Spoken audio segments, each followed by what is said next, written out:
समूएल की पहली किताब 31वें बाब की चौथी आयत में लिखा है, तब साउल ने अपने सलाहबरदार से कहा, अपनी तलवार खींच और उससे मुझे छेद दे, ता न हो कि ये नामख्तून आए और मुझे छेद लें और मुझे बेइज्जत करें। पर उसके सलाहबरदार ने ऐसा करना न चाहा, क्योंकि वो नहायत डर गया था। इसलिए साउल ने अपनी तलवार ली और उस पर गिर पड़ा।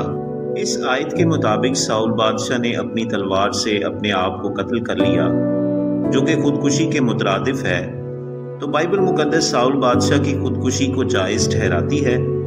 खुदकुशी एक कत्ल है, और बाइबल मुकद्दस खरूज की किताब के 20वें बाब की 13वीं आयत में फरमाती है, तो खून ना करना। जिंदगी और मौत का इख्तियार खुदा के पास है। हर जिंदगी का मालिक खुदा है, और ज़िंदगी देने और लेने का इख्तियार खुदा के पास है।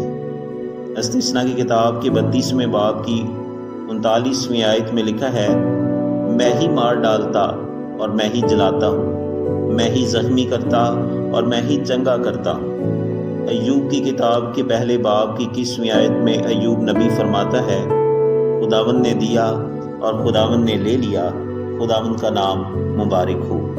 बाइबल मुकद्दस खुदा के कलाम में ऐसे ईमानदार मौजूद हैं जिन्होंने मायूसी की हालत में खुदा से मौत की दरख्वास्त की, लेकिन खुदकुशी को राह फरार के लिए मुतबादिल रास्ता समझकर इख्तियार नहीं किया। यूना की किताब के चौथे बाब की 3री आयत में यूना नबी खुदा से मौत की दरख्वास्त करते हुए लिखता है, अब आए खुदावंद, मैं तेरी मिन्नत करता हूँ कि मेरी जान ले ले, क्योंकि मेरे इस जीने से मर जाना बेहतर है। बाइबल मुकद्दस में ऐसे अशखास की मिसालें मौजूद हैं जिन्होंने खुदकुशी को इख्तियार किया।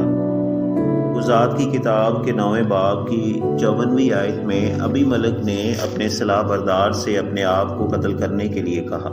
गुज़ात की किताब के 9वें बाब की 54वीं आयत में लिखा है, तब अबीमलक ने फ़ौरन एक जवान को जो उसका सलाहबरदार था बुलाकर उससे कहा कि अपनी तलवार खींच कर मुझे कत्ल कर डाल, ताकि मेरे हक में लोग ये ना कहने पाएं कि एक औरत ने मुझे मार डाला।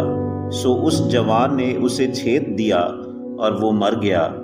यानी अबीमलक ने अपने जवान से कहा कि मुझे तलवार से कत्ल कर, जो खुदकुशी के मुतरादिफ है। सलातीन की पहली किताब के 16वें बाब की 18वीं आयत में इसराइल का बादशाह ज़िमरी भी खुदकुशी करता है। लिखा है, और ऐसा हुआ कि जब ज़िमरी ने देखा कि शहर सर हो गया, तो शाही महल के मोहकम हिस्सा में जाकर शाही महल में आग लगा दी और जल मरा।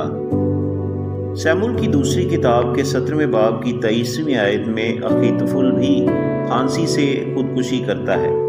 लिखा है, जब अखीतोफेल ने देखा कि उसकी मशवरत पर अमल नहीं किया गया, तो उसने अपने गधे पर जीन कसा और उठकर अपने शहर को अपने घर गया और अपने घराने का बंदोबस्त करके अपने आप को फांसी दी और मर गया और अपने बाप की कब्र में दफन हुआ। नए अहदनामे में खुदावंद यीशु मसीह का शागिर्द यहूदा अस्करियोती मत्ती रसूल की मार्फत लिखे गए इंजील बयान के 27वें बाब में फांसी लेकर खुदकुशी से अपनी जान को ख़त्म करता है। इन तमाम शख्सियात को अलमनाक मौत का सामना करना पड़ा, और कोई भी ऐसी मौत ना मरा जिसमें खुदा की मंजूरी और मंशा शामिल थी। दरअसल खुदकुशी इंसान में खुदा की कायम शबी पर हमला है, और ये इंसानी ज़िंदगी पर खुदा की हाकमियत और इख्तियार को अपने कब्ज़ा में हासिल करने की कोशिश है।